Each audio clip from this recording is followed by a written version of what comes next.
नमस्कार विद्यार्थियों, मैं देवेंद्र पारिक स्वागत करता हूं आपका जी के बाई डी के चैनल पर। विद्यार्थियों, आज का जो विषय है वो है राजस्थान के प्रमुख संप्रदाय। मैंने पहले कहा था कि आपको अब जो है वो एक टॉपिक डेली का कवर कराया जाएगा। उसके लिए मैं कल चिंतन करता रहा कि कैसे करवाऊं, क्योंकि मैटर आपके सामने रहे तो उससे थोड़ा जल्दी कवर होता है। बोर्ड पे समझाने में समय भी काफ़ी लग जाता है, तो सुपरफास्ट हो और आपका टॉपिक भी कवर हो जाए। इसके लिए मैंने प्रयास किया है 10 दिन में अपन टोटल कल्चर कवर कर देंगे। हिस्ट्री का मैराथन जो है ना वो कल आपको मिल जाएगा। कल संडे है तो कल आपको पूरा मैराथन मिल जाएगा राजस्थान हिस्ट्री का। कुछ बचेगा राजस्थान हिस्ट्री में, आधुनिक मॉडर्न हिस्ट्री जिसको बोलेंगे, वो राजस्थान की मॉडर्न हिस्ट्री ये बचेगी, तो वो अपन कल पर अगले जो मैराथन होगा, नेक्स्ट मैराथन, उसमें कवर कर देंगे। ठीक है, चलिए अब शुरू करते हैं अपन कल्चर को। कल्चर ऐसे ही पूरी होगी, मैं पहले कह दूं, कल्चर को ऐसे ही कंप्लीट करेंगे। अगर फिर लास्ट में चाहोगे तो हो सकता है मैं इन सबको मिलाकर के मैराथन बना दूं, लेकिन मैराथन की फिर आवश्यकता नहीं है। इन वीडियोस को आप अच्छे से कवर कर ले तो कोई जरूरत नहीं है। ठीक है, चलिए शुरू करते हैं। नवल संप्रदाय, सबसे पहले जो नागौर की बात करूंगा मैं, ध्यान रखना, सबसे पहले हम बात किसी कर रहे हैं, नागौर की। तो न से नागौर, न से नवल संप्रदाय, न से ही निरंजनी संप्रदाय। तो इस बात को तो पहले ध्यान रख लेना। ठीक, और फिर मीरा जो है वो न से नल के ऊपर पानी बढ़ने जाती है, इसको भी आप ध्यान में रख सकते हैं, तो इससे और भी अच्छे से याद हो जाएगा। ठीक है, और फिर पानी की दरिया की तरह बह रहा है, नल का जो पानी है वो दरिया की तरह बह रहा है, तो फिर वो न से नागौर वाला जो दरिया है वो दरियाव जी के संबंध में भी हो जाएगा। ऐसे करके नागौर में कौन कौन है? नागौर में नवल संप्रदाय, निरंजनी संप्रदाय, मीराबाई जिसको दासी संप्रदाय, मीरा का दासी संप्रदाय भी वहाँ पे फेमस है, और दरियाव जी, ये सब हम कहाँ पढ़ेंगे?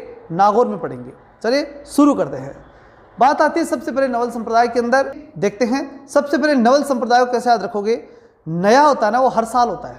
तो नागौर के हरसोल गांव के अंदर नवलदास जी का जन्म हुआ था, और जोधपुर में इनका मंदिर है, ये याद रखना।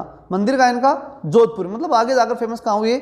जोधपुर में, ये बाद में जाकर के फेमस होते हैं, इसलिए जोधपुर के अंदर इनका मंदिर हो गया। याद होगी बात, क्लियर? दूसरी बात आती है निरंजनी संप्रदाय। तो निरंजनी संप्रदाय जो है उसको अच्छे से देख लेना। देखिए निरंजनी, ठीक है, नहीं दिख रहा है तो निरंजनी संप्रदाय। निरंजनी संप्रदाय संस्थापक कौन है? हरिदास। इसको याद रखने का तरीका सुन लो। पहले ये मैं जो बता रहा हूँ कहानी सुनना, उससे अच्छे से याद हो जाएगा। हरि सिंह थे, हरि यानी भगवान और सिंह यानी शेर की तरह, शेर की तरह भगवान आए, हरि सिंह। और वो पहले तो डाकू के रूप में थे, लेकिन फिर बाद में बन गए साधु। अब ऐसा जो है भारत में अगर पहले कहीं हुआ है तो वो वाल्मीकि के साथ हुआ है कि ठीक है, वो पहले डाकू थे फिर साधु बने थे। तो ये इस कारण से हरि सिंह क्या बन गए? कलयुग के डाकू, कलयुग के जो हैं वो वाल्मीकि बन गए। अब प्रश्न उठता है इसके, अब यहाँ से आगे चलें तो जो हरि सिंह थे ना, इन्होंने डाकू के रूप में काम किया, तो कपड़े गाढ़े पहने, कपड़े मजबूत पहनेंगे, तो गाढ़ा डीडवाना और कापड़ोद डीडवाना, ये दो गांव आपको ध्यान रखने हैं। तो कपड़े कैसे पहने? गाढ़े, कपड़े गाढ़े, तो कपड़े पहले शब्द आएगा, ठीक है ना, कपड़े ही तो गाढ़े होंगे। तो जन्म तो कापड़ोद में, गाढ़ा में मृत्यु, तो दो शब्द याद हो गए। ठीक है, कापड़ोद गांव में जन्म और गाढ़ा गांव में मृत्यु, वही डीडवाना नागौर में। अब ये जो है वो साधु बन गए तो हरिदास हो गए, तो हरिदास के नाम से फेमस हो गए। और उन्होंने हर जगह क्या बोला? अलख निरंजन बोला। क्या बोला? निरंजन। तो इसको भी देखो, इसमें भी कंफ्यूज होने की कोई आवश्यकता नहीं है, बहुत शानदार तरीका है। न से नागौर, न से निरंजन, तो निरंजनी संप्रदाय तो कोई दिक्कत आनी ही नहीं है ना इसमें। तो डीडवाना नागौर के अंदर ये है ही, तो इस प्रकार से आप इस पर याद रख सकते हैं। फिर चलते हैं दासी संप्रदाय। निश्चित रूप से आप सबको मालूम है दासी संप्रदाय किनका है? मीराबाई का। अब इनमें 3 स्थान याद रखने। सबसे पहले कैसे याद रखना? देखो ध्यान से सुनना मेरी बात। पहली बात पाली, दूसरा मेड़ता, और तीसरा जो स्थान याद रखना है आपको वो रखना है मेवाड़। और आगे जाएंगे ना तो आएगा गुजरात। तो 4 स्थान हो गए। जन्म तो पाली में, कुड़की में, कुड़की गांव पाली, मतलब जन्म होते ही प्याली में से कुड़की उठाई और उनको पहना दी, तो पाली गांव कुड़की में उनका जन्म हुआ।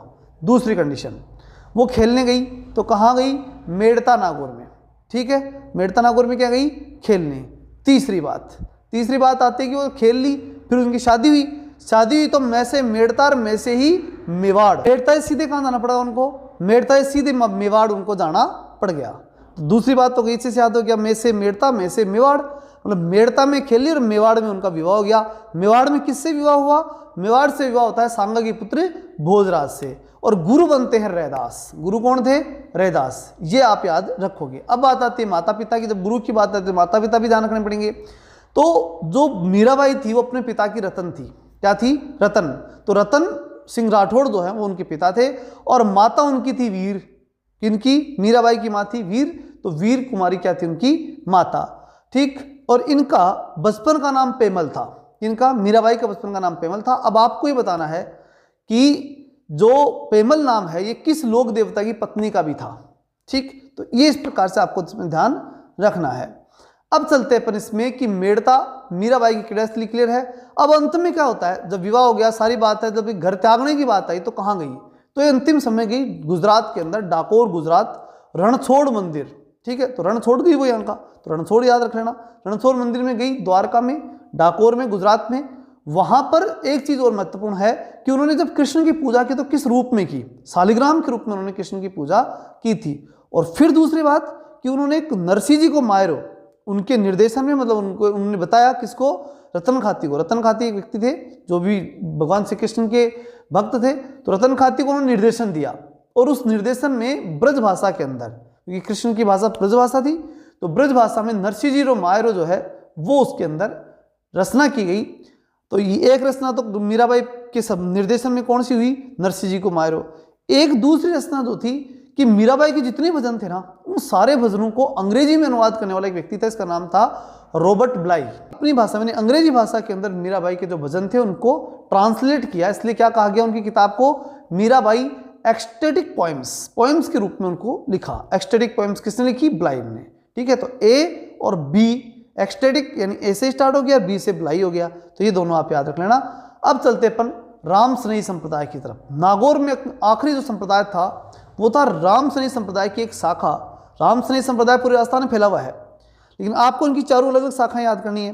तो इसमें से राम स्नेही संप्रदाय की जो शाखा है वो है रैण मेड़ता नागौर। कौन सी शाखा? रैण मेड़ता नागौर, याद रखना इसको। अब रैण मेड़ता में याद कैसे रखोगे? देखो, दरियाव जी थे इसके संस्थापक। याद रखने की बात इसमें इतनी है, कोई ज़्यादा मुश्किल काम नहीं है। कैसे याद रखना है? रेण यानी नैण, और कहाँ से बरसे नैण? दरिया की तरह बरसे। रैण दरिया की तरह बरसे, मतलब रैण शाखा और दरिया, आंखों से आंसू आएंगे तो दरिया की तरह बहेंगे। तो रैण मेड़ता नागौर के अंदर दरियाव जी ने जो है वो राम स्नेही संप्रदाय की स्थापना, शाखा की स्थापना की थी, इसलिए रैण एक शाखा हो गई किसकी? राम स्नेही संप्रदाय की, और उसके संस्थापक हो गए दरियाव जी। तो नैणों में दरिया बहता है, बस इतना हो गया तो काफ़ी है, कोई दिक्कत नहीं आएगा। अब चलते हैं गुजरात, यहाँ से आगे हम चलेंगे नेक्स्ट जोधपुर की तरफ। जोधपुर के जो प्रमुख संत थे ना, जोधपुर के जो संप्रदाय थे, उनमें सबसे पहला आता है माननाथी संप्रदाय। कौन सा संप्रदाय? माननाथी संप्रदाय।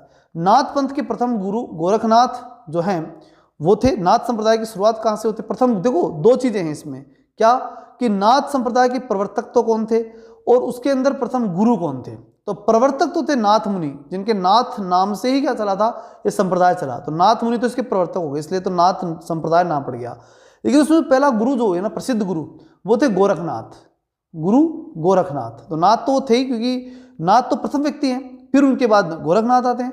तो गोरखनाथ जो है वो प्रथम गुरु होते हैं। और इन्हीं गोरखनाथ के द्वारा राजस्थान में दो प्रमुख शाखाएं, यही कह सकते हैं इन नाथ संप्रदाय के द्वारा दो शाखाएं चली, एक महामंदिर जोधपुर और एक राताडोंगा पुष्कर। ये ध्यान रखना भाई, राताडोंगा पुष्कर के अंदर भी नाथ संप्रदाय की दूसरी महत्वपूर्ण शाखा है, जो हम आगे पढ़ेंगे, लेकिन यहीं याद कर लो इस बात को। क्या? एक तो पुष्कर में और एक जोधपुर में। ठीक है, तो जोधपुर के अंदर जो है किनकी शाखा थी? माननाथी। नाथ जी को भी मानने के लिए कह दिया जोधपुर में कि मान जाओ, यहाँ कह लो सरकार है। ठीक है ना, ऐसे याद रखने की दृष्टिकोण से। ठीक है, तो माननाथी संप्रदाय, नाथ पंथ के प्रथम गुरु गोरखनाथ थे, प्रवर्तक नाथ मुनि थे, प्रधान पीठ अग्रपीठ, प्रधान अग्रपीठ महामंदिर जोधपुर। ये ध्यान रखना, महामंदिर जोधपुर याद रखना भाई, क्योंकि यहीं से महामंदिर से ही जो है ना वो गहलोत चुनाव लड़ते हैं। अशोक गहलोत जी कहाँ से चुनाव लड़ते हैं? महामंदिर से। वो कहा करते हैं कि भाई महामंदिर ही मेरा प्रमुख ग्रह है। ठीक है, तो महामंदिर माननाथी संप्रदाय का महामंदिर जोधपुर है, ये अग्रपीठ है, सबसे बड़ी पीठ राजस्थान में अगर नाथ संप्रदाय की है तो वो यही है। उसके बाद दूसरी पीठ कौन सी है? राताडोंगा पुष्कर। आगे चलते हैं, राम स्नेही संप्रदाय की खेड़ापा शाखा। अब भी एक बताई थी मैंने, राम स्नेही संप्रदाय की रैण शाखा, तो नैण मेड़ता नागौर और उसमें दरियाव जी उसके संस्थापक। अब बात किसकी हो गई? खेड़ापा।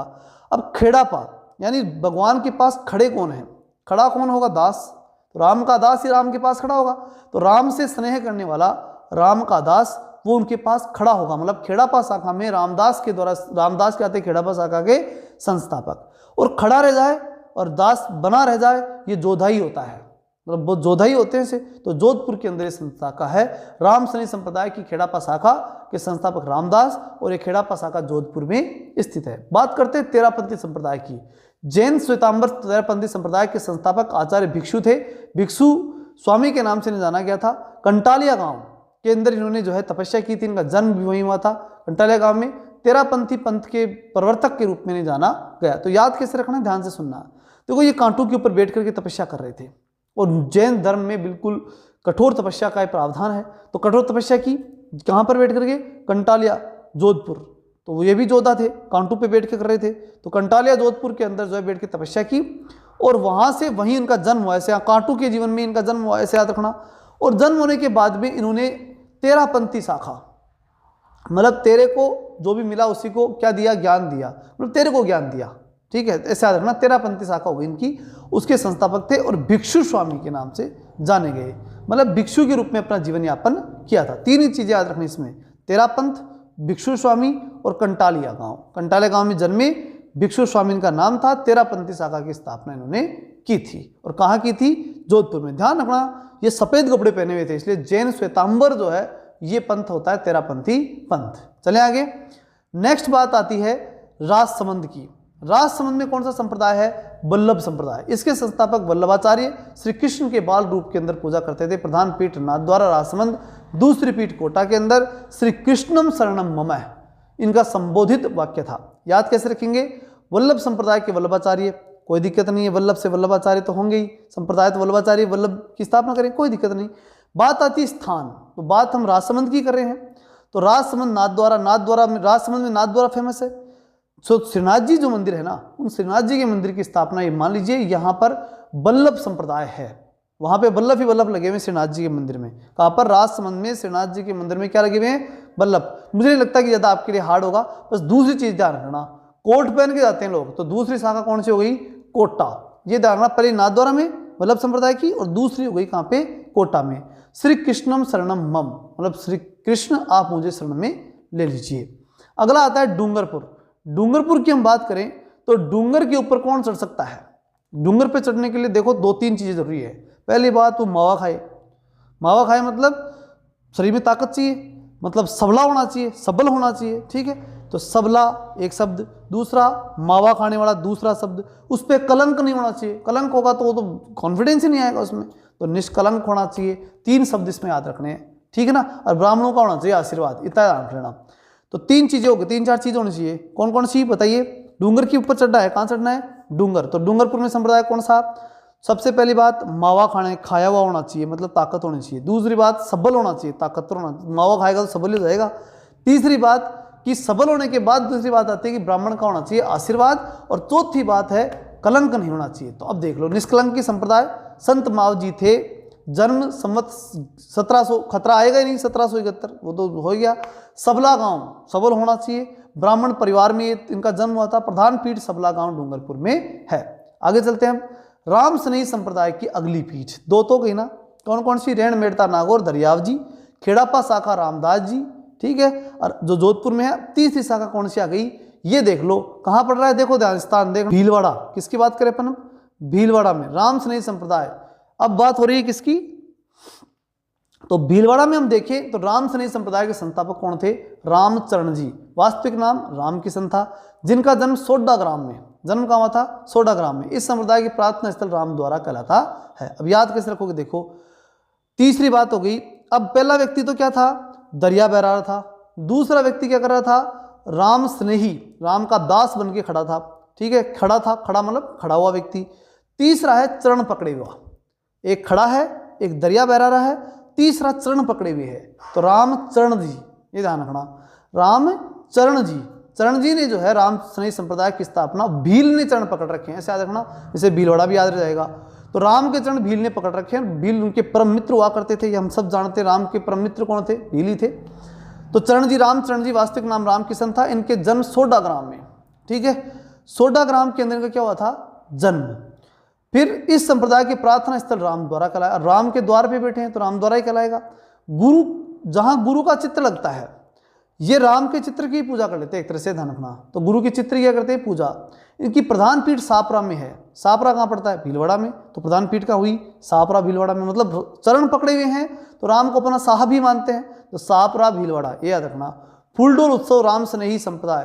देखो राम का जितना बड़ा भक्त हो उससे तो कोई बड़ा कौन हो सकता है, तो राम के चरण पकड़ने वाला सबसे बड़ा भक्त हो गया, ठीक है। तो भील सबसे बड़े भक्त है, ऐसे याद रख के इसको भीलवाड़ा से कनेक्ट कर लेना। फिर बात आती है कि यहाँ पर मेला कौन सा लगता है, फूलडोल। अब जैसे ही चरण पकड़े देवताओं ने उस भील के ऊपर, जिसने चरण पकड़ रखे थे राम चरण, उनके ऊपर क्या डाले, फूल डाले, उनका जय जयकार किया कि राम के सबसे परम भक्त यही हो गए। तो फूलडोल उत्सव राम स्नेही संप्रदाय। चैत्र कृष्ण एकम, ठीक है ना। तो जब भी श्री कृष्ण का चेत हुआ, चेत होते पहले वही दिखेगा, एकम यानी अकेला वही दिखेगा जो चरण पकड़े हुए हैं। तो चैत्र कृष्ण एकम को मेला लगता है, कौन सा, फूलडोल, फूल गिरे हुए हैं, चेत होते अकेले वही दिखाई दे रहे हैं। चैत्र कृष्ण एकम से 5, 1 से 5 तक वही वो दिखाई देंगे, कौन, जो चरण पकड़े हुए रामचरण जी, ठीक है। फिर बात आती है, यहाँ रामचरण जी क्लियर हो गए होंगे, भीलवाड़ा में रामचरण जी याद रखना। और राम स्नेही संप्रदाय है, कोई दिक्कत नहीं, वास्तविक नाम राम किशन है। सोडा ग्राम याद रखना, सोडा पी करके आए थे, इसे याद रख लेना, भील सोडा पी करके आया था, ठीक है। राम द्वारा, राम के द्वार पे बैठे हुए थे। ये सब चीज़ें आपके सामने क्लियर हो चुकी हैं, आगे रिपीट करने के लिए आप वापस से भी देख सकते हैं, ठीक है। आगे चलते हैं फूलडोल उत्सव। अच्छा ये इसी में आ गया, फूलडोल से किसका, रामचरण जी के यहाँ पर ही, यानी सापरा भीलवाड़ा के अंदर ही कौन सा चलता है, फूलडोल उत्सव चलता है। ध्यान रखना, जिसने चरण पकड़ रखा है उसके लिए राम क्या है, साहब है, इसलिए शाहपुरा में है चरण जी। फिर गुदड़ संप्रदाय, बात आती है गुदड़ की। तो गुदड़ों को जो है, जो गुदड़ है वो गुदड़े को कैसे पकड़ेगा, भीलवाड़ा। अब दूसरा भील क्या कर रखा है वो सुन लो। एक भील ने तो राम के चरण पकड़ लिए, दूसरे भील ने गुदड़ा पकड़ लिया, क्या पकड़ लिया, गुदड़ा। तो गुदड़ संप्रदाय, दांतरा गांव, कौन सा गांव, दांतरा। किससे पकड़ा, दांत से पकड़ा, ये ध्यान रखना। और संत दास, और फिर वो भी क्या बन गए, संत बन गए, ठीक है। तो गुदड़ संप्रदाय के दांतरा गांव के अंदर जन्मे हुए संत थे, ये भी राम के भक्त थे। तो गुदड़ संप्रदाय भी क्या है, कहाँ पर पाया जाता है, ये संप्रदाय भी जो है वो दांतला गांव के अंदर संत दास जी के नेतृत्व में स्थापित किया गया था, और भीलवाड़ा में ही है। तो 2 भील थे, एक ने चरण पकड़े, एक ने गुदड़ा पकड़ा, ऐसे याद रख लेना, ठीक है ना, इससे याद हो जाएगा निश्चित रूप से। आगे चलते हैं, नेक्स्ट देखते हैं अलखिया संप्रदाय। अलख, अब देखो 2 है, एक निरंजनी संप्रदाय, एक अलखिया संप्रदाय। नैसे नागौर में निरंजनी संप्रदाय। और अब यहाँ बात कर रहा हूँ मैं चूरू। तो चूरू, तो चूरमा देख करके हम सब के जो है अलग जग जाती है अंदर से कि चूरमा खाएंगे, ठीक है। तो अलखिया संप्रदाय से याद रखना।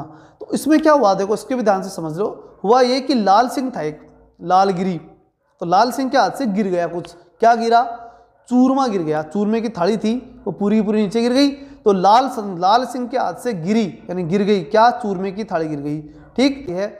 बीकानेर और अलखिया संप्रदाय 2 ये याद रखनी है। तो ए और बी याद रखना, ए ब, अलखिया संप्रदाय बीकानेर, ठीक है। प्रधान पीठ कहाँ हो गई, बीकानेर, ऐसे याद रखना। तो 2 चीज़ याद हो गई ना, 4 शब्द याद हो गए होंगे, कौन कौन से, लाला के हाथ से गिरा चूरमा, और चूरमा गिरते ही वो ए और ब बोलने लग गया। ए यानी अलखिया और ब यानी बीकानेर, ठीक है। बीकानेर की प्रमुख पीठ अलखिया संप्रदाय की, लालगिरी जी संस्थापक थे, चूरू में इनका जन्म हुआ था, और निश्चित रूप से याद हो गया होगा। आगे चलते हैं अपन सीकर में। सीकर को जानने से पहले आप एक बात मेरी छोटी सी सुन लेना, और वो ये कि गलताजी जयपुर है ना, इनके अंदर जो है वो एक संप्रदाय आया था, राम जी का संप्रदाय, ठीक। उसी संप्रदाय का अग्र, आगे का भाग, ठीक है ना, अग्र भाग यानी आगे का भाग। जयपुर से आगे चलेंगे तो सीकर ही आएगा, तो सीकर में अग्र भाग आया था उसका, ये ध्यान रखना बस, फिर अब समझ में आ जाएगा। तो चले अब सीकर की तरफ। रसिक संप्रदाय सीकर, अग्रदास जी, कृष्णदास जी पैहरी के शिष्य। ये कृष्णदास जी पैहरी थे ना, ये कहाँ थे, जयपुर में, गलताजी में, कृष्णदास जी पैहरी, ठीक। जयपुर में गलताजी में क्या करे थे, कृष्ण पानी पी रहे थे, तो कृष्णदास जी पैहरी। और पैहरी से आगे बढ़ गए तो अग्रदास जी आ गए, पैहरी से पानी पी के आगे बढ़े तो अग्रदास आ गए। अग्रदास कहाँ आए आगे, जयपुर से आ गया था सीकर, तो सीकर में अग्रदास जी पहुंच गए। सीकर जिले में पहुंचे कहाँ, रेवासा में। अब रे से रेवासा और रे से रसिक संप्रदाय। अब यहाँ आकर के सीकर में जो है ना, इन्होंने रसिक संप्रदाय, राम को एकमात्र संप्रदाय जहाँ पर राम को रसिक के रूप में, राम हमेशा रसिक के रूप में नहीं वीर के रूप में पूजे गए, लेकिन इनको जो है वो रसिक के रूप में जो है प्रेजेंट किसने किया था, रेवासा धाम के अंदर जो है इन्हें रसिक के रूप में प्रेजेंट किया गया अग्रदास जी के द्वारा राम के रसिक नायक के रूप में यहाँ पर पूजा की गई। तो ये भी कंप्लीट हो गया। सीकर के अंदर रसिक संप्रदाय अग्रदास जी ने स्थापित किया था, सीकर जिले में रेवासा धाम। ठीक है, ये आप याद रखोगे, राम की रसिक के रूप में पूजा अग्रदास जी ने की थी सीकर में। बात आती है लालदासी संप्रदाय। लालदासी संप्रदाय देखो, एक तो लालदासी, एक लालगिरी। लालगिरी से तो क्या गिरा था, चूरमा गिरा था, और चूरमा गिरते उसने क्या बोला, ए और बी, यानी अलखिया संप्रदाय बीकानेर में प्रधान पीठ। वो तो हो गई वहां की बात। अब यहां बात करें अपने किसकी, लालदासी संप्रदाय। लाल किसकी बोल रहे, लालगिरी की नहीं बात कर रहा मैं, किसकी कर रहा हूं, लालदासी। मतलब लाला जब दास बना तब क्या स्थिति बनी।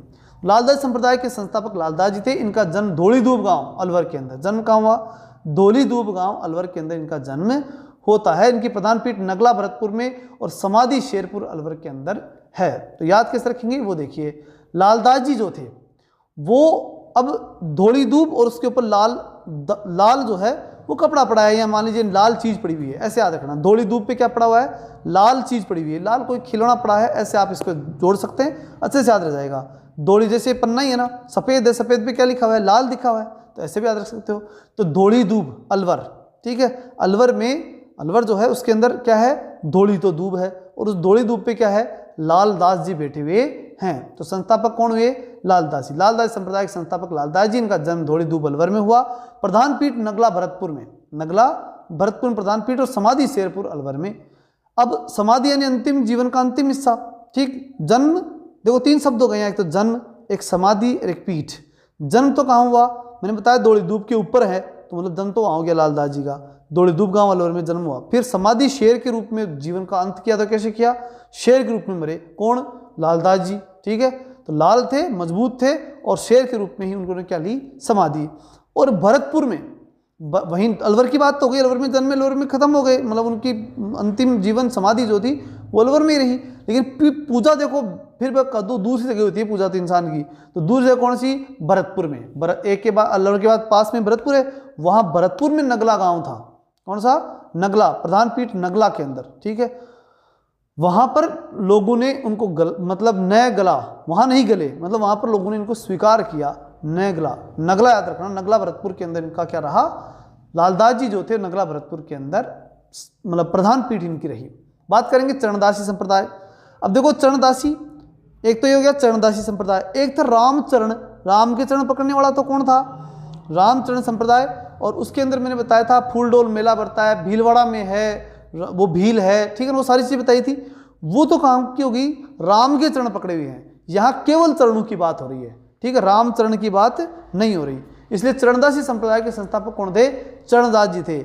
इस संप्रदाय में कुल 42 नियम थे। कितने नियम थे इसमें, 42 नियम। किस संप्रदाय में, चरणदासी संप्रदाय जो था उसके अंदर कितने नियम थे, 42 नियम थे। ठीक है, फिर जिनका जन्म 1703 ईस्वी के अंदर डेरा गांव अलवर के अंदर हुआ। अब सुनो, देखो चरण, चरण किस में रखे, डेरा में, डेरा था, डेरा यानी जहाँ रुकने का स्थान, वहां क्या रखा इन्होंने, अपने चरण रखे। कितने लोगों के साथ, 42 साथियों के साथ, 40 तो अलग थे, 2 और थे, 42 हो गए, ऐसे याद रखना। तो 42 लोगों के साथ उनको 42 नियम बना करके लाए वो, और वहां पर डेरा डाल दिया, मतलब चरण डाल दिए। तो डेरा हमेशा किससे जुड़ेगा, चरणदास से, ये ध्यान रखना। डेरा जहां चरण रखेंगे वहीं डायरेक्ट डेरा पड़ जाएगा। तो डेरा अलवर के अंदर चरणदास जी का जन्म हुआ था, ये ध्यान रखना। ठीक है ना, उन्होंने अपने जीवन में कई खतरे उठाए, इसमें 17 खतरे, 3 तो खतरे बढ़िया थे, 1703 खतरे। ठीक है ना, 1703, 17 यानी खतरा और 3 खतरे। उन्होंने 1703 में इनका जन्म डेरा गांव अलवर के अंदर हुआ। 42 नियम इन्होंने अपने जीवन के अंदर, अपने संप्रदाय के अंदर दिए थे। और बात होती है इनकी प्रधान पीठ जो दिल्ली में थी, पीठ कहाँ थी इनकी, दिल्ली, ध्यान रखना। अलवर में पैदा हुए, ठीक है, डेरा अलवर में डाल रखा था, और पूजा कहाँ हो रही थी, यानी प्रसिद्धि कहाँ हो रही थी, दिल्ली में। वो तो डेरा डालने आए थे, मेन प्रसिद्धि तो कहाँ थी, दिल्ली में ही थी। वो तो वहाँ तो अलवर में सिर्फ डेरा डाल रखा था, इतना ध्यान रखना। डेरा डाला था, आगे जाकर भविष्य में कहाँ गए, फिर वो दिल्ली में ही गए। शुरुआती डेरा कहाँ डाला था, मतलब जन्म कहाँ हुआ था, डेरा गांव अलवर में, फिर जाकर प्रसिद्ध कहाँ हुए, दिल्ली में। बहुत महत्वपूर्ण, ध्यान रखना, इंपॉर्टेंट है, ये काफी बार पूछा जाता है। और दिल्ली में थे तो दिल्ली पे आक्रमण कौन करने वाला था, नादिर शाह। तो मालूम पड़ गया था, ये तो भविष्यवक्ता थे, संत थे, मालूम पड़ गया और उन्होंने बता दिया कि भाई यहाँ पे तो किसी विदेशी का आक्रमण होने वाला है, नादिर शाह का। ये बात उन्होंने पहले भविष्यवाणी कर दी थी। महात्मा चरणदास जी के शिष्या थी 2, एक दयाबाई, एक सहजोबाई। तो सहज रूप से सब पे दया करते थे वो। कौन, चरण नाम है तो चरणदास जी थे, चरणों के दास हैं, तो सहज रूप से क्या करेंगे, क्या करेंगे, दया करेंगे। तो सहजोबाई दयाबाई ये दो क्या थी इनकी, सहजोबाई दयाबाई उनकी शिष्या थी। विनय मालिका और दयाबोध, दो किताबों का ध्यान रखना, कौन कौन सी, विनय मालिका और दयाबोध। दया और विनय ये दो शब्द हैं, दो मतलब चरण जहां आ गए ना वहां दया ही दया है। तो चरणदास जी, दयाबोध और विनय मालिका। ध्यान रखना, राम जी के चरण पकड़ेंगे ना तो फिर राम जी दया करेंगे, चरण दया नहीं करेंगे, ठीक है ना, राम जी के ऊपर है फिर वो, तो वहां नहीं आएगी दया वाली बात। दया वाली बात केवल जहां चरण है वहीं पे रहेगी, ध्यान रखना। तो दयाबोध, दयाबाई, ठीक है, विनय मालिका। तो विनय मालिका और दयाबाई किसने लिखी, दयाबोध और विनय मालिका किताब किसने लिखी, दयाबाई ने। और सहजोबाई जो थी वो भी इनकी शिष्या थी। तो इस प्रकार से आप चरणदास जी को याद रख सकते हैं। इसमें इतना याद रखना कि जन्म करके डेरा डोला था अलवर में राजस्थान में, और जाकर के प्रसिद्ध कहाँ हुए, दिल्ली में। वहीं चरण डाले आगे, बड़े जो बाद के चरण तो थे वो दिल्ली में डाले, वहां नादिर शाह के आक्रमण की भविष्यवाणी की, वहां पर दो शिष्या सहजोबाई और दयाबाई को वहां उन्होंने नियुक्त किया था। ठीक है, चले आगे। कितने नियम थे इनके, 42, ये भी आप ध्यान रख लेना।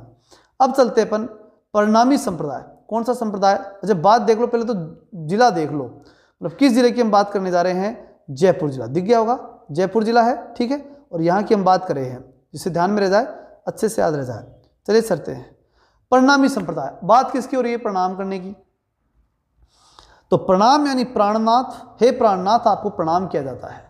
तो प्रणामी संप्रदाय के संस्थापक कौन थे, प्राणनाथ थे।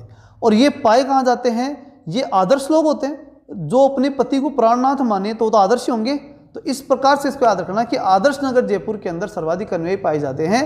प्राणनाथ इसके संस्थापक थे। प्रणामी ये संप्रदाय है और पन्ना पीठ है, मध्य प्रदेश में पीठ। ध्यान रखना ये रहते सारे जयपुर में है, और इनकी पूरी की पूरी पीठ कहाँ है, सारे के सारे कहाँ रहते हैं, जयपुर में, और इनकी पीठ कहाँ है, मध्य प्रदेश के अंदर पन्ना में इनकी क्या है, पीठ स्थित है। ये आपको ध्यान रख लेनी है, मध्य प्रदेश के अंदर, याद रह जाएगा पन्ना, ठीक है। इनका पन्ना कहाँ चलता है, मध्य में, ये याद रखना।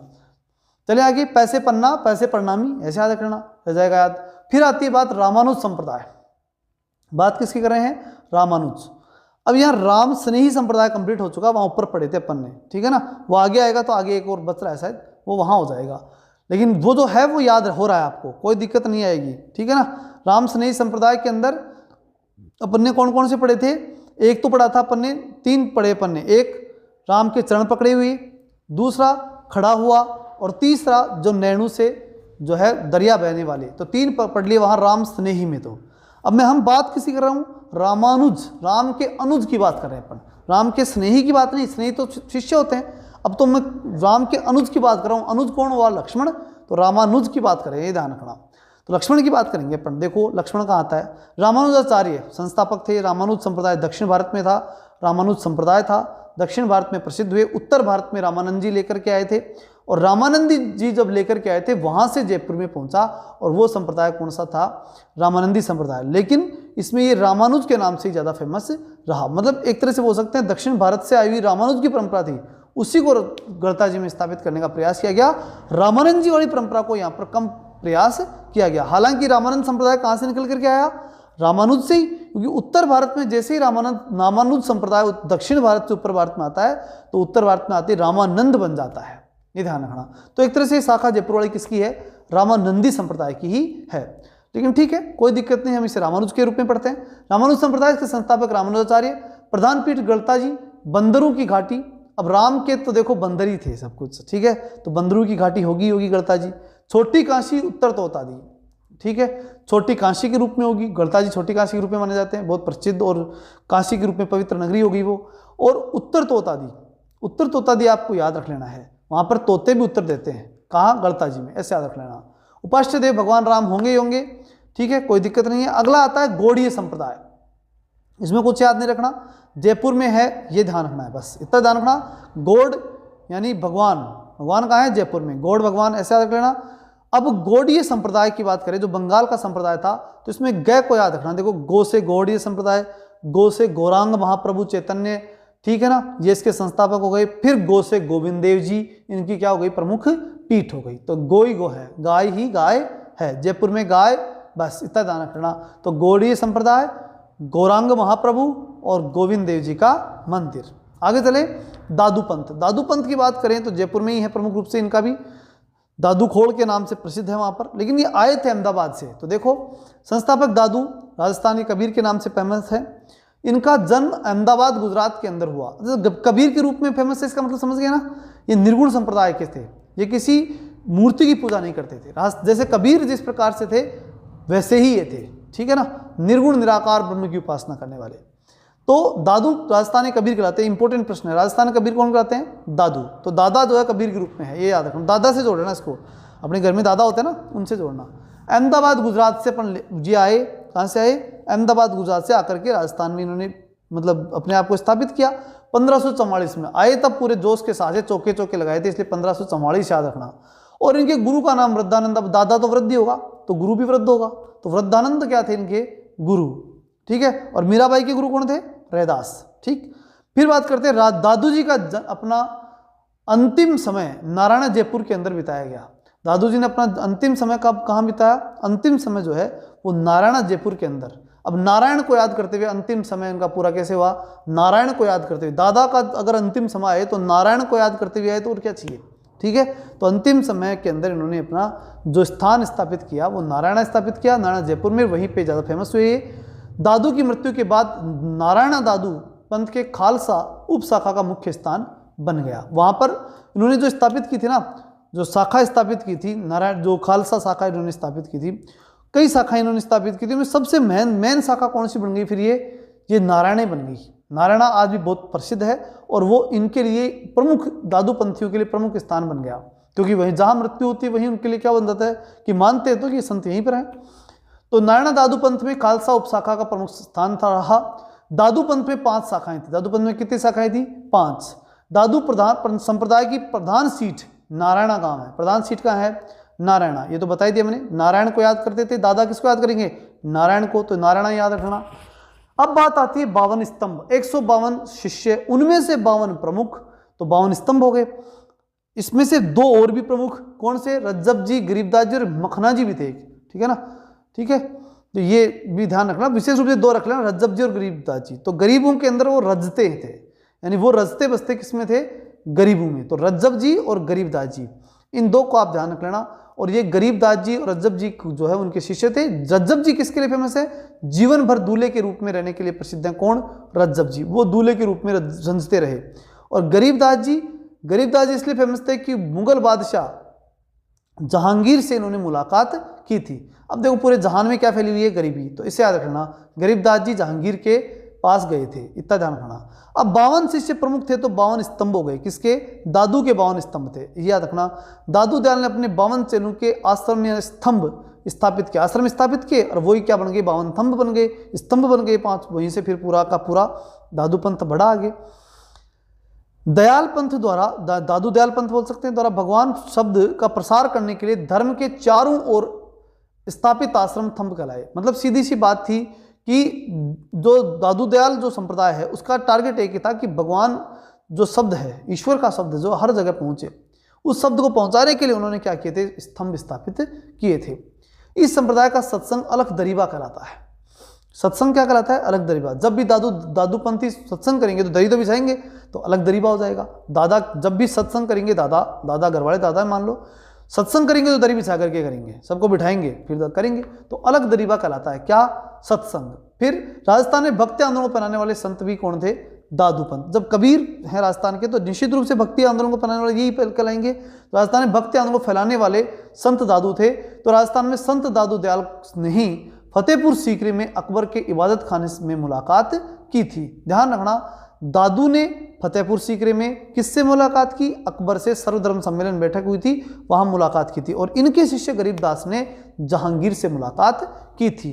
ठीक है ना, याद रह जाएगा, कोई दिक्कत नहीं। दादू ने अकबर से, ठीक, और किसने? गरीबदास ने जहांगीर से मुलाकात की थी। तो गरीब तो पूरे जहां पहले में, ये याद रखना। ईश्वर केवल मनुष्य के सद्गुण को पहचानता था, उसकी जाति नहीं पूछता। आगामी दुनिया में कोई जाति नहीं होगी, मतलब जाति प्रथा के विरोधी थे ये। कौन? दादू दयाल। ठीक है, तो इसलिए आगामी दिनों में कोई जाति नहीं पूछेगा, और मनुष्य के रूप में पैदा किया तो मनुष्य ये सब कुछ है। तो दादू दयाल जी जो है वो जाति प्रथा के निश्चित रूप से विरोधी थे। फिर बात आती है, ये सिद्धांत दादू जी का है, कौन सा? जाति प्रथा को समाप्त करने वाला। सुप्रसिद्ध काया बेली ग्रंथ, काया क्या है? बेली है, कुछ नहीं है। काया तो एक बेल के रूप में है। काया बेली ग्रंथ संत गुण सागर, नाम माला और मान सिंह के समय वाणी नामक ग्रंथ की रचना दादू दयाल ने की थी। तो दादू जी की रचनाएं देख लो, ये इंपॉर्टेंट है, इनको ध्यान समझना। काया बेली, संत गुण सागर, नाम माला, ठीक है, और मान सिंह के समय पर इन्होंने ये बात कही थी। तो इसको याद रखने में दिक्कत कहाँ आएगी वो सुनो। देखो काया की तो बात मैंने बता दी, दादा की काया थोड़ी कमजोरी रहती है, तो काया बेली। संत गुण सागर, दादा किसके संपर्क में रहेंगे? संतों के संपर्क में, से संत गुण सागर भी हो गया।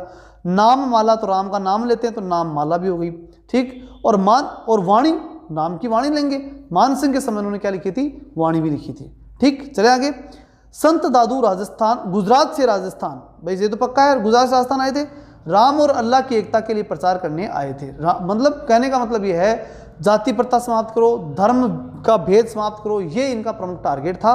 किनका? जो दादू दयाल थे उनका। वही भाई, जब हम बात करें राजस्थान के कबीर की, तो कबीर का मतलब क्या हो गया? वो न मुस्लिम न हिंदू, सभी निर्गुण निराकार रूप। तो उसी प्रकार से सेम जो है वो कबीर के रूप में ये थे। तो गुजरात से यहाँ क्यों आए थे? ये आए थे धार्मिक एकता के लिए, या अल्लाह और राम की एकता के प्रचार करने के लिए आए थे। आगे बढ़े अपन इसमें। दादू मानते थे कि भगवान की भक्ति धर्म से बढ़कर है। भगवान की भक्ति करो, धर्म छोड़ो, भक्ति करो, और सांप्रदायिक पद से परे रहो, संप्रदाय के चक्कर में मत फंसो। ऐसे भक्तों को निपक का मतलब निष्पक्ष, ठीक है, किसी पक्ष में नहीं, न हिंदू न मुसलमान, तो निपक्ष के नाम दिया गया। दादू पंथ के साधु विवाह नहीं करते, ठीक है ना। अब दादा ही हो गया, बूढ़ा हो गया, ठीक है, तो ऐसे ध्यान रख लेना। हालांकि दादा शादी नहीं करेगा तो हम कहाँ से आएंगे, लेकिन दादू पंथ की जब बात करते हैं तो यहाँ बात यह कि विवाह नहीं करते थे, ये याद रखना। बालिंद जी का गुरु दादू दयाल जी थे। अब एक और मिल गया ना शिष्य, कौन? बालिंद जी।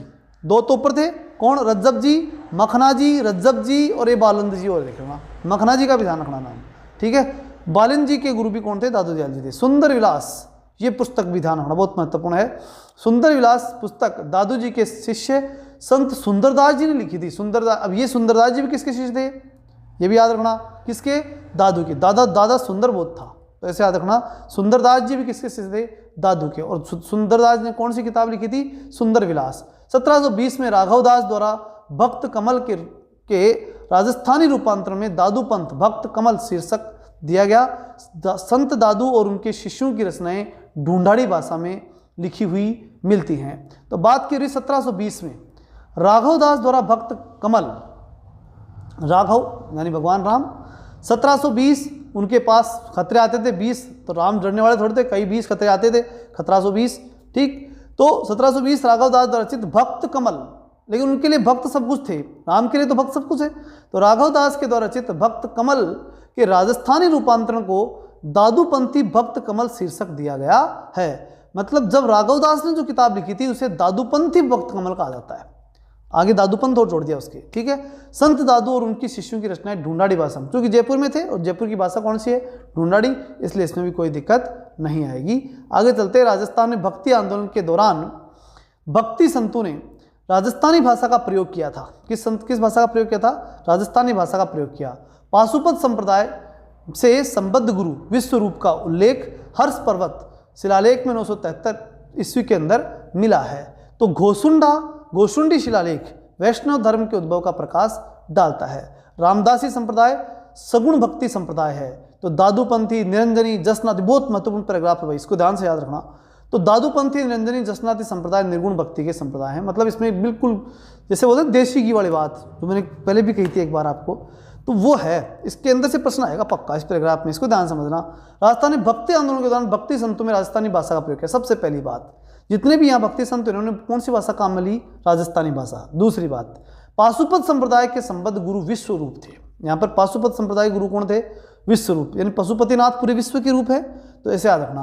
पाशुपत संप्रदाय के विश्वरूप गुरु थे। इसका उल्लेख कहाँ मिला? हर्ष पहाड़ के ऊपर 973 ईस्वी का घोसुंडा शिलालेख, सॉरी हर्ष पहाड़ का शिलालेख हो गया।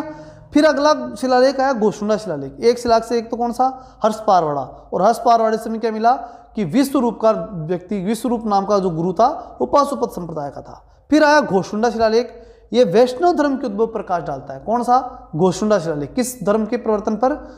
ये वैष्णव धर्म के ऊपर जो है प्रकाश डालता है। रामदासी संप्रदाय सगुण भक्ति संप्रदाय है। रामदासी संप्रदाय कौन सा है? सगुण भक्ति करते हैं। कौन? रामदास जी। तो रामदास संप्रदाय सगुण भक्ति संप्रदाय है। तो दादू पंथ निरंजनी और जसनाती संप्रदाय निर्गुण भक्ति के संप्रदाय हैं। तो यहाँ ध्यान रखना, रामदासी संप्रदाय की बात करूँ मैं, किसकी? रामदासी। अब यहाँ ध्यान रखना, फिर दास का चक्कर आ जाएगा, चरणदास और रामदास। ठीक, यहाँ रामदासी है, राम का भी दासी, रामदासी संप्रदाय। ठीक है, रामदासी संप्रदाय सगुण भक्ति संप्रदाय है। राम के दास होंगे तो निश्चित रूप से सगुण ही होंगे, राम तो सगुण रूप है। लेकिन जब दादू पंथ निरंजनी जसनाथी ये निर्गुण है। कौन कौन? जसनाथ जी, निरंजन जी और दादू पंथ। ठीक है, निरंजनी संप्रदाय किसका है बताओ? ये कमेंट में करना आप। ठीक है ना, पढ़ा दिया मैंने अच्छी तरह से, न से निरंजनी। ठीक है, नागौर याद रखना। चलिए आगे चलते हैं। अब आती है राम स्नेही संप्रदाय की आखिरी शाखा। ठीक है, 3 तो मैंने बता दी। कौन कौन सी? एक खड़े हैं, एक का दरिया बह रहा है, एक ने चरण पकड़ रखा है। और अब है जो सिंह की तरह है, सिंहथड़ शाखा, हरिदास, वो खुद राम जी हैं।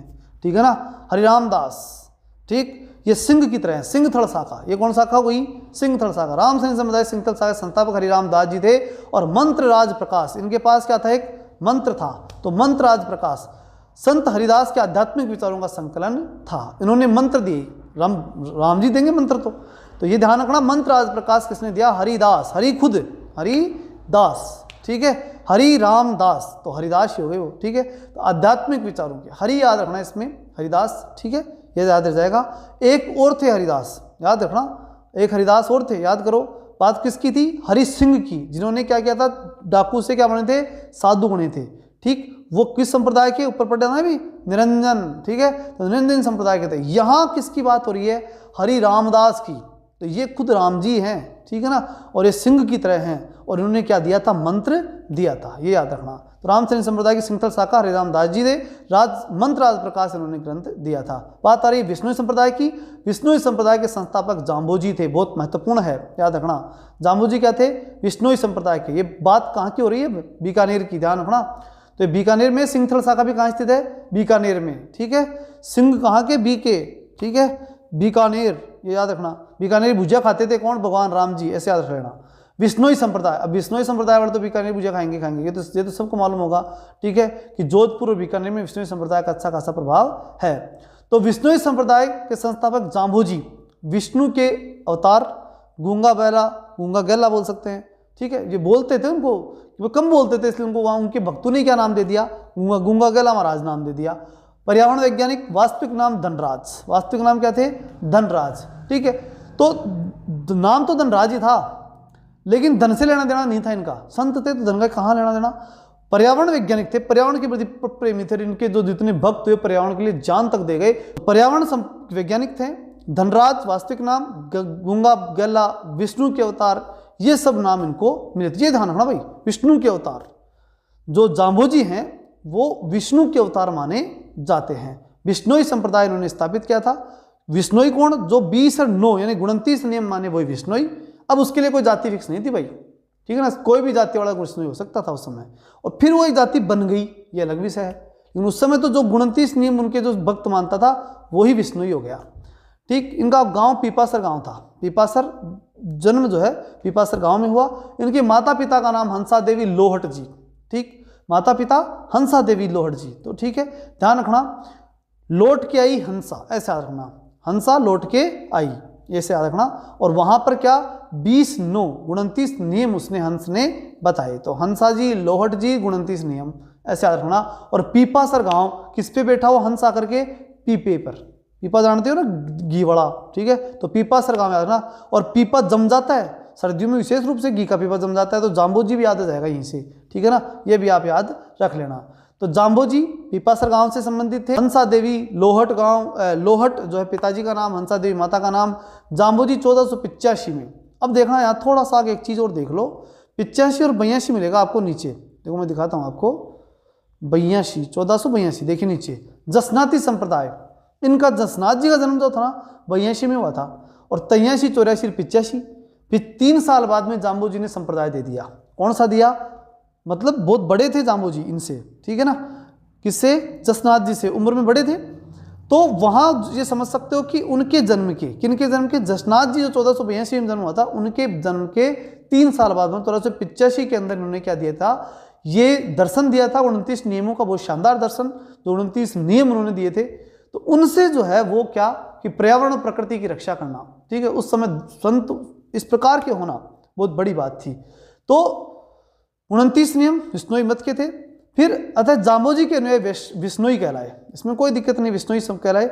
जाम्बोजी के दिए गए उपदेशों का संकलन जम्ब सागर में मिलता है, जाम्बोजी का जम्ब सागर ही होगा।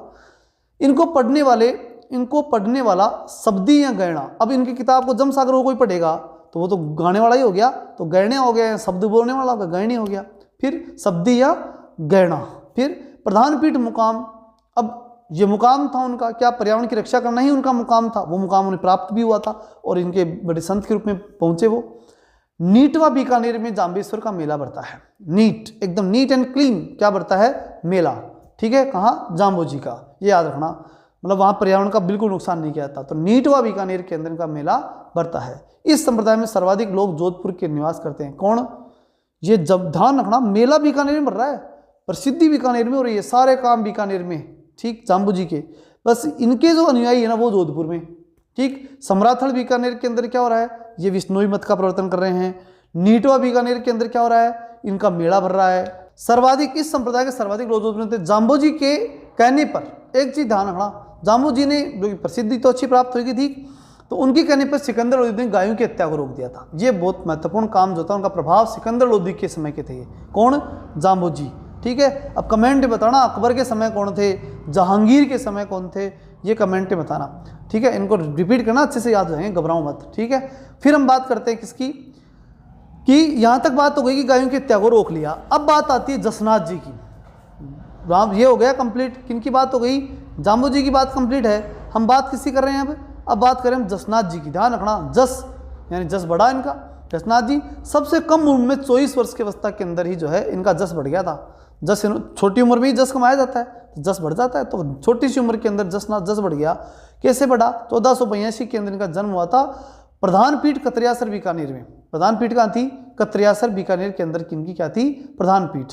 फिर बात देखो, इसको याद रखना, क्या, जसनाथ जी कतरियासर, जस को कतर दिया, ठीक है ना, जस खूब बढ़ा इनका, ठीक है। तो इन्होंने लोगों का क्या, लोगों का जो अन्याय था, गलत काम थे, उनको सबको कतर दिया था। तो कतरियासर याद रखना, कतरियासर बीकानेर। और जब कतरा, गलत लोगों के गलत कार्यों को कतरा, तभी तो ये इनका जस बढ़ा। तो जसनाथ जी कतरियासर बीकानेर में थे। जसनाथ जी 12 वर्ष तक, 12 दूनी 24, 12 वर्ष तो 12 वर्ष के थे और 12 वर्ष तपस्या की, तो 24 वर्ष की उम्र में प्रसिद्ध हो गए, ठीक है ना। और उन्होंने जसनाथी संप्रदाय स्थापित कर दिया। तो जसनाथ जी 12 वर्ष तक जो है अच्छा, तपस्या कहाँ की, गोरखमालिया के अंदर। कहाँ पर तपस्या की थी, गोरखमालिया में। याद रखना, गायों की रक्षा करते थे। जस इसलिए भी ज़्यादा उनका बढ़ा है कि गायों की रक्षा करते थे। तो गोरखमालिया के अंदर इनका जो है वो क्या हुआ, उन्होंने तपस्या की थी। याद रखना, गोरखमालिया। जस किससे बढ़ा, गायों की पूजा करने से जस बढ़ता है, ठीक। तो गोरखमालिया जसनाथ जी की तपस्या स्थली। जसनाथ जी को अश्विनी शुक्ल सप्तमी को ज्ञान प्राप्त हुआ था, ठीक, सुबह 7 बजे। और आंसू आ गए थे, तपस्या इतनी भयंकर की थी कि आंसू आ गए, और क्या हो गया, सुबह 7 बजे आंसू आए, उनको ज्ञान प्राप्त हो गया। तो अश्विनी शुक्ल सप्तमी को ज्ञान प्राप्त हुआ था। इस तिथि को उन्होंने समाधि ली, और उसी दिन क्या ले ली, फिर उन्होंने समाधि ले ली। और देखो ये क्या है, जस बढ़ रहा है, और जस नीचे नहीं बढ़ता, ऊपर चढ़ने पर बढ़ता है। तो छत पे बढ़ा, तो 36 नियम थे इनके। अच्छा, उनके कितने नियम थे, 29। अब तुम कमेंट में बताना कि 42 नियम किसके थे, ठीक है ना। तो बात कर रहे हैं अपन 36 नियम। इस तिथि को समाधि, इस तिथि क्या थी, उन्होंने समाधि ले ली थी। 36 नियम बताए थे, 36 नियम बताए। उन्होंने उपदेश को सिम्बुदड़ा और कोंडा, ठीक है ना, सिम्बुदड़ा और कोड़ा, ये 2 ग्रंथ लिखे थे। याद रखना, सिम्बु और कोड़ा।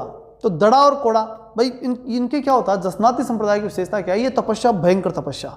जसनाती संप्रदाय का जस इसलिए बढ़ा था कि ये कठोर जीवन, मतलब तपस्या इनमें बहुत कठोर की थी। बताया ना मैंने क्या, कि आंसू आने लग गए थे, ऐसा याद रखना। हालांकि आंसू आते नहीं, इनके बहुत मतलब मजबूत लोग हुआ करते हैं जसनाती संप्रदाय के। आंसू का काम ही नहीं होता, अंगारों पे खेलते हैं ये लोग, ठीक है। लेकिन याद रखने के लिए आंसू इन बताया मैंने। उपदेश सिम्बु, दड़ा और कोंडा। तो कोड़ा पड़े चाहे दड़ा पड़े, बिल्कुल मजबूत। तो कोड़ा और दड़ा, ये याद रखना, ये क्या थे, इनके ग्रंथ थे। तो सिम्बु, दड़ा और कोंडा इनके ग्रंथ थे। इस संप्रदाय में धधकते हुए अंगारों पर नृत्य किया जाता है। बताया ना, मजबूत होते हैं, अंगारों पर नृत्य करते हैं, ठीक है, फत्ते फत्ते का करके और फिर नृत्य करते हैं। वो नृत्य में पढ़ेंगे अपन आगे, ठीक है ना। लेकिन इतना ध्यान लो यहाँ तो जसनाथ जी के चमत्कारों को, जसनाथ जी के चमत्कार प्रयत्न करके सिकंदर लोदी, जसनाथ जी किसके समय के थे? सिकंदर लोदी के। और अभी मैंने ऊपर बताया था किसकी बात, इनके ज़्यादा समय नहीं था ना, अरे 1482 1485 में कौन सा अंतर हो गया, वही टाइम चल रहा था। तो सिकंदर लोदी था दोनों के समय, किसके समय? जाम्बो जी के समय भी और इनके समय जसनाथ जी के समय, दोनों काम बीकानेर में, ये ध्यान रखना, ठीक है। फिर बात करते हैं अपन, तो अग्नि पर नृत्य करते थे। बात जसनाथ जी के चमत्कारों से प्राप्त सिकंदर ने उन्हें जागीर दे दी थी और इस संप्रदाय को सर्वाधिक लोग बीकानेर में ही निवास करते हैं। किस संप्रदाय के? जसनाती संप्रदाय के। और जाम्बो जी वाले विष्णुई संप्रदाय के जोधपुर में निवास करते हैं, बाकी सारे काम बीकानेर में। चले आगे। फिर बात आती है लालनाथ जी, चोखनाथ जी और सवाईदास जी जसनाती संप्रदाय के संबंधित थे, ठीक। लाला जो है वो चोखा है और सवाई काम करता है, लाला चोखा है, सवाई काम करता है, इसलिए उसकी भी जस बढ़ता है, ठीक है। तो जस बढ़ता है, लाला का भी जस बढ़ रहा है यहाँ। तो लालनाथ जी, चोखनाथ जी, सवाईदास जी, ठीक। लाला जी चोखे थे इसलिए उनका क्या बढ़ गया? सवाई, उनका जो है सवाई क्या बढ़ गया? जस बढ़ गया। ये आपके यहाँ पर हो गए। और लास्ट देख लेते हैं, थोड़ा सा ऊपर इधर कुछ रह गए, वो थे निरंजन संप्रदाय रह गया, सॉरी निम्बार्क संप्रदाय, और तो लगभग हो गए। निम्बार्क संप्रदाय को देख लेते हैं। निम्बार्क संप्रदाय की बात करें तो नीम के नीचे, या सिमेट्री क्या रखना, सीधी क्या, नीम के नीचे हंस उड़ के गया अजमेर, किससे मिलने? राधा कृष्ण से मिलने। और राधा कृष्ण को बिठाया, वहां से गया सीधा कहां पर? किस पीठ पे बिठा करके? उदयपुर। और उदयपुर की झील दिखा करके और उनको छोड़ देता है, कौन? हंस। तो याद रखा, वापस सुन लो, नीम के नीचे हंस उड़ा, कहाँ गया? अजमेर। बीच में अजमेर आएगा, नीम से उड़ने के बाद में कहाँ जाएंगे? अजमेर। तो अजमेर से राधा कृष्ण से मिले और राधा कृष्ण से मिलने के बाद उदयपुर गया। अब देख लो क्या है, निम्बार्क संप्रदाय, सनकादिक संप्रदाय, हंस संप्रदाय। मतलब नीम के नीचे हंस है और हंस सनकी है। हंस कैसा है? सनकी, इसलिए निम्बार्क संप्रदाय, हंस संप्रदाय, सनकादिक संप्रदाय। और इसके संस्थापक कौन? निम्बकाचार्य, ठीक। तो नीम के नीचे है ना, तो निम्बकाचार्य। फिर बात आई राधा कृष्ण की युगल रूप में, राधा और कृष्ण से मिलने गए तो युगल रूप में मिलने जाएगा हंस, तो हंस संप्रदाय हो गया। इसकी प्रधान पीठ सलेमाबाद। अब गया तो सलाम तो करेगा उनको, किनको? राधा कृष्ण को। तो सलेमाबाद अजमेर, किशनगढ़ अजमेर, सलेमाबाद किशनगढ़ अजमेर के अंदर इस हंस संप्रदाय या निम्बार्क संप्रदाय जो नीम के नीचे से शुरू हुआ था, उस संप्रदाय की प्रधान पीठ कहाँ है? सलेमाबाद में है। और दूसरी पीठ उदयपुर। उड़ के कहाँ गया? उदयपुर। तो उदयपुर में दूसरी पीठ हो गई। बैरागी पंथ की बात करें, जो आखिरी है अजमेर का बैरागी पंथ, राता डूंगा पुष्कर में पड़ता है, मैंने बताया भी था। महामंदिर जोधपुर के अंदर है। दूसरी जो नाथ संप्रदाय की प्रमुख पीठ है वो कौन सी है? ये पुष्कर में, राता डूंगा पुष्कर है, प्रधान पीठ है। इसे बैरागी बोलते हैं, ये बैरागी है, ठीक है ना, बिल्कुल मस्त मौला बैरागी पंथ जो है उसकी प्रधान पीठ कहाँ स्थित है? राता डूंगा। रात में जो है वो पुष्कर के अंदर बैरागी ज़्यादा आते हैं, वैराग्य लोग जो है वो ज़्यादा रहते हैं। इस बात को आप याद रखना, राता डूंगा पुष्कर बैरागी पंथ नाथ संप्रदाय का दूसरा प्रमुख पंथ, और प्रमुख पंथ महामंदिर जोधपुर। चलिए मिलते हैं नेक्स्ट वीडियो में। ये कंप्लीट हो गया भाई, मेरे अकॉर्डिंग कंप्लीट है। रिपीटेशन में ये पर्याप्त है और 99% इसमें से क्वेश्चन पढ़ जाएंगे, ठीक है ना। तो इस संप्रदायों को, इनको 2 बार देख लेना, एक बार तो अब देख लो, एक बार परीक्षा के समय और देख लेना, ठीक है। 10 दिन में करा दूंगा मैं कल्चर, तो परीक्षा के समय एक बार और देख लोगे तो अच्छी तरह याद हो जाएगा, ठीक है। मिलते हैं नेक्स्ट वीडियो में, तब तक के लिए जय हिंद, जय भारत।